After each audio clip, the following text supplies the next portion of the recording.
Dalit diaries అని నేను రాసినప్పుడు నేను ముఖ్యంగా సక్సెస్ స్టోరీస్ మాత్రమే రాశాను. అంటే దళితులు ఏ విషయంలో తీసిపోరు, ఒక నంబర్ 1 IIT ర్యాంకర్ కూడా అయిన ఒక అబ్బాయి గురించి రాశాను. అయితే మెయిన్ స్ట్రీమ్ మీడియా ఎప్పుడు కూడా దళితుల సక్సెస్ని సెలబ్రేట్ చేయదు.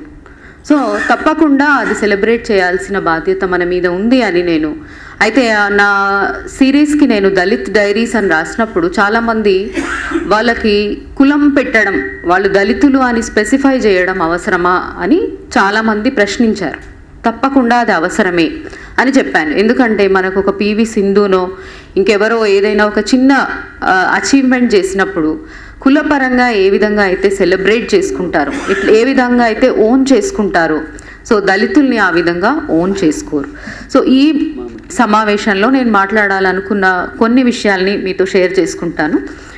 ఈ మధ్య ఒక ఎస్సే చదివాను నేను, అది సోమనాథ్ వాగ్మేరే అనే ఒక మరాఠీ రచయిత చేసింది.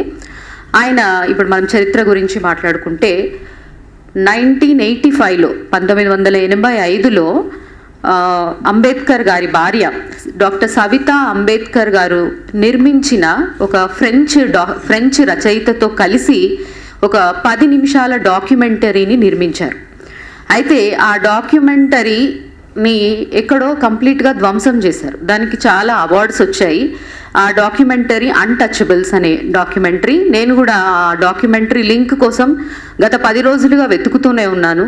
సో అంటే చరిత్రని ఏ విధంగా, దళితుల చరిత్రని ఎట్లా మరుగుపరిచారు అనే విషయాల్ని మనం తప్పకుండా వెలికి తీయాలి.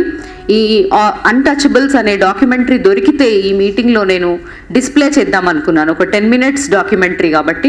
సో ఆ ఫ్రెంచ్ ఫిల్మ్ మేకర్ పేరు ఆర్నాల్డ్ మార్డెన్. సో ఈ మార్డెన్ అనే రచయిత డాక్యుమెంటరీ డైరెక్టర్. సో ఆ డైరెక్టర్తో కలిసి సవితా అంబేద్కర్ గారు ఈ డాక్యుమెంటరీని నిర్మించారని నేను చదివాను. తప్పకుండా దాన్ని వెలికి తీద్దాము. అలాగే నేను ముఖ్యంగా ఫేస్బుక్లో రాస్తుంటాను, యువ మిత్రులందరికీ కూడా నేను రాసేవి తెలుస్తుంటాయి. రీసెంట్గా గాయత్రి స్పైవాక్ పైన ఒక వ్యాసం రాశాను. సో గాయత్రి స్పైవాక్ ఒక మీటింగ్లో మాట్లాడుతున్నప్పుడు దళిత్ స్టడీస్ ఎందుకు, వై నాట్ బ్రాహ్మణికల్ స్టడీస్, ప్రతి యూనివర్సిటీలో దళిత్ స్టడీస్ అనే ఎందుకు ఉంటుంది, వై నాట్ బ్రాహ్మణికల్ స్టడీస్ అని ఒక అబ్బాయి ప్రశ్న లేవనెత్తినప్పుడు ఆ అబ్బాయి యొక్క ప్రొనౌన్సియేషన్ మీరు సరిగ్గా ప్రొనౌన్స్ చేయట్లేదని గాయత్రి స్పైవాక్ అతన్ని పక్కన పెట్టేశారు, అతని మైక్ని కట్ చేశారు. సో ఎందుకు ఇప్పుడు మనమే ప్రశ్నించుకుంటే ప్రతి యూనివర్సిటీలో దళిత్ స్టడీస్ ఉంటుంది కానీ బ్రాహ్మణికల్ స్టడీస్ ఎందుకు ఉండదు? ఎందుకు అంటే బ్రాహ్మణికల్ స్టడీస్లో దళితుల అణిచివేత తప్ప ఇంకొకటి ఉండదు.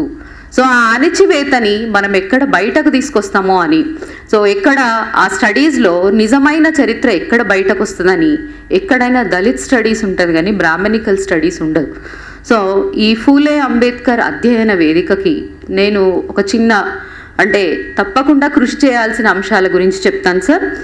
ఫస్ట్, ఇప్పుడు వచ్చే కొత్త జనరేషన్లో దళితుల్లో ఉన్నటువంటి ఇన్హరెంట్ ఇన్ఫీరియారిటీ, సో ఈ ఇన్ఫీరియారిటీని ఏ విధంగా మనము బయటకి తీయగలము, ఈ ఇన్ఫీరియారిటీని ఏ విధంగా ఎదుర్కొనేలా సాహిత్యకారులుగా మనమేం చేయగలము, ఒకటి.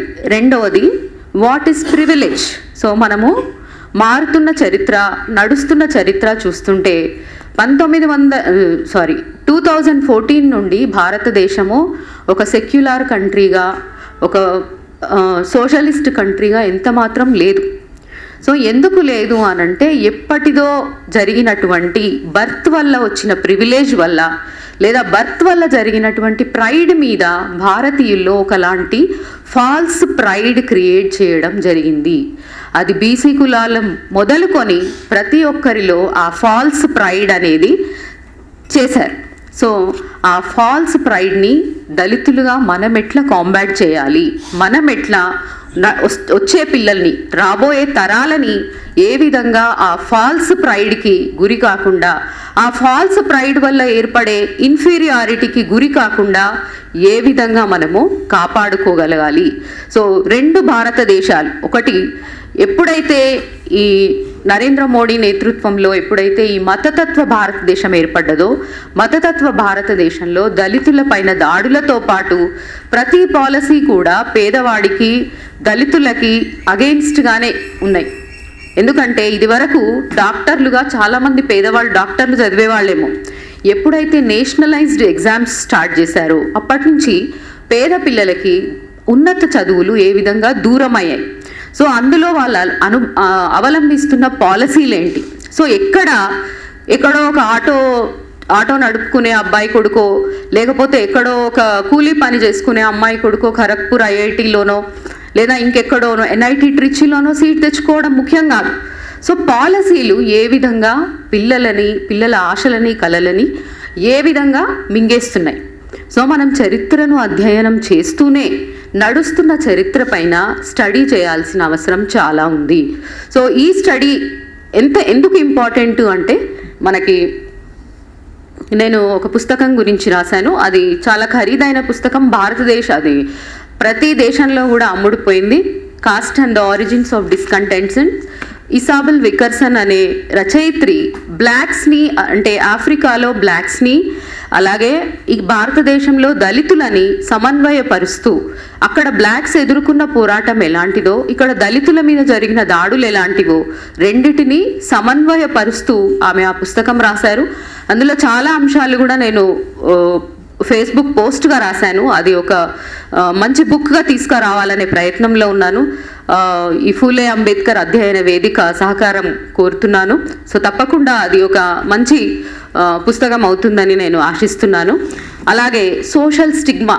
సో ఈ సోషల్ స్టిగ్మా అనేది ఎందుకు దళితుల సోషల్ స్టిగ్మాని కన్సిడర్ చేయకుండా why did we fail? So మనము ఎక్కడ ఫెయిల్ అయ్యాం? చదువుకుంటున్నాం అంటే హౌ డస్ కాస్ట్ ఆపరేట్? ఇప్పుడు ఎవరు కూడా వెట్టి చాకిరీ చేయట్లేదు.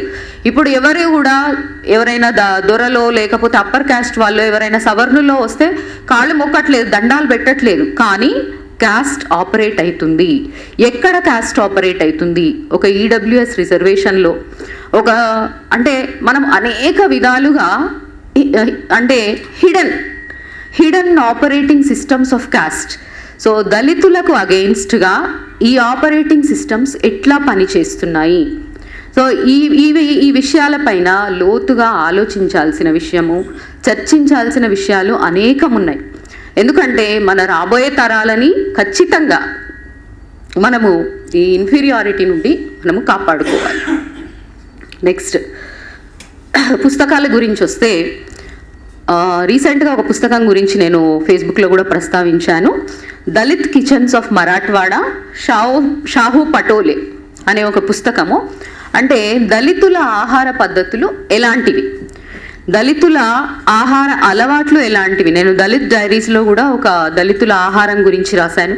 సో మనం చూస్తూనే ఉన్నాము 2014 నుండి ఎవరైతే బీఫ్ తింటారో వాళ్ళపైన దాడులు. మనం కూడా యూనివర్సిటీస్లో బీఫ్ ఫెస్టివల్స్ చేయించాము. అయితే దళితుల ఆహార పద్ధతుల పైన ప్రత్యేక అధ్యయనం అనేది అవసరము.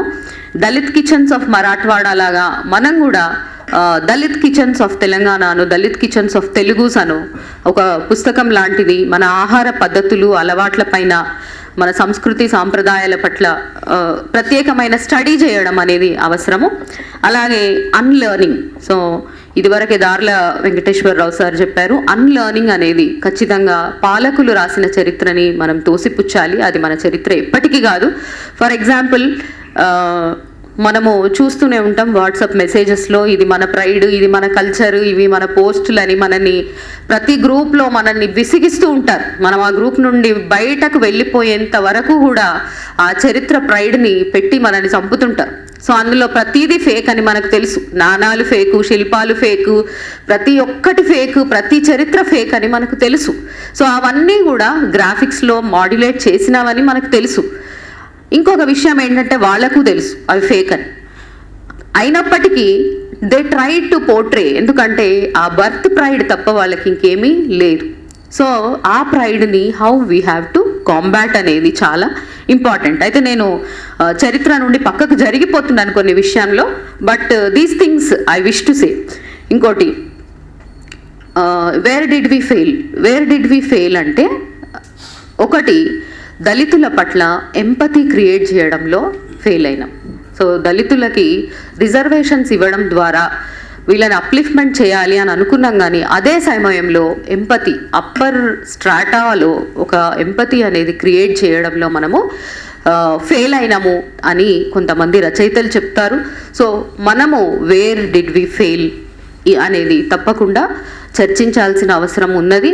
ఎందుకంటే ఈ కాస్ట్ ఆపరేటింగ్ అనేది ఇంకా రాబోయే తరాలు ఈ విధంగానే ఉంటే మాత్రం చాలా డార్మెంట్ యూత్ని మనం చూడబోతున్నాం. ఎందుకంటే only upper strata of the people ఎవరైతే 2వ 3వ తరంలో చదువుకున్నారో వాళ్లకు మాత్రమే ఉన్నత విద్య కానీ ఉద్యోగాలు కానీ ఇతర అవకాశాలు కానీ ఉండే అవకాశం ఉంది. మిగిలిన దళిత యువత అంతా కూడా నిస్తేజమైన జీవితాన్ని, అలాగే రకరకాల మానసిక సమస్యలతో సతమతమయ్యే యువత రాబోతుంది. సో దానికోసం మనం మేల్కొనాలి. ఏ విధంగా ఈ వాట్సాప్ తర్వాత ఈ సోషల్ మీడియా ప్రైడ్ని మనం కాంబాట్ చేయాలి, ఏ విధంగా అయితే దీనికి ఒకటే ఒక సొల్యూషన్ ఉంది. సొల్యూషన్ ఏంటి అంటే మనం తప్పకుండా ఎక్స్పోజ్ చేయాలి. సో ఎక్కడైతే ఫేక్నెస్ ఉందో, ఎక్కడైతే హిస్టారికల్ కరెక్షన్ అవసరమో తప్పకుండా దాన్ని ఎక్స్పోజ్ చేయాలి. ఎక్కడైతే మనకు అగెయిన్స్ట్గా దళితులకు అన్యాయం జరిగినప్పుడు తప్పకుండా మనమందరం కలిసి ఒక వాయిస్ని రేజ్ చేయాలి. ఇందాక స్కై బాబా చెప్పారు.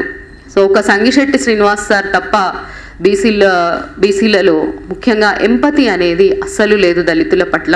సో ఆ ఎంపతిని క్రియేట్ చేయడంలో మనం ఫెయిల్ అయ్యాము. ఒక సంగిశెట్టి సార్ కనిపిస్తారు, కానీ చాలామంది బీసీలకి దళితులంటే చులకన భావం. సో ఇది మనం ఫేస్ చేస్తూనే ఉంటాము. సో ఈ ఐక్యత మనం తప్పకుండా సాధించాలి. మాదిగల్లో ఐక్యత గురించి ఇండస్ మార్టిన్ గారు ఈ మధ్యనే ఒక పోస్ట్ రాశారు. సో తప్పకుండా మనము కులాల ఉపకులాల పరిధిని దాటి తప్పకుండా దళితుల పట్ల అన్యాయాన్ని, అలాగే ముస్లిం పట్ల మైనారిటీల పట్ల అన్యాయాన్ని, మైనారిటీ పట్ల దాడులని తప్పకుండా మనం కాంబాట్ చేయాలి. మనం అందరం కూడా యునైటెడ్గా ఉంటే మనం మరింత పని చేయగలుగుతాము. అలాగే నేను చెప్పిన ఈ విషయాలన్నిటిపైన ఫూలే అంబేద్కర్ వీళ్ళు దృష్టి సారించాలని కోరుకుంటూ, so you are doing a great job. చాలా గొప్ప కృషి చేస్తున్న ప్రతి ఒక్కరికి శుభాకాంక్షలు. అలాగే నాకు ఈ అవకాశం ఇచ్చినందుకు ధన్యవాదాలు. Thank you.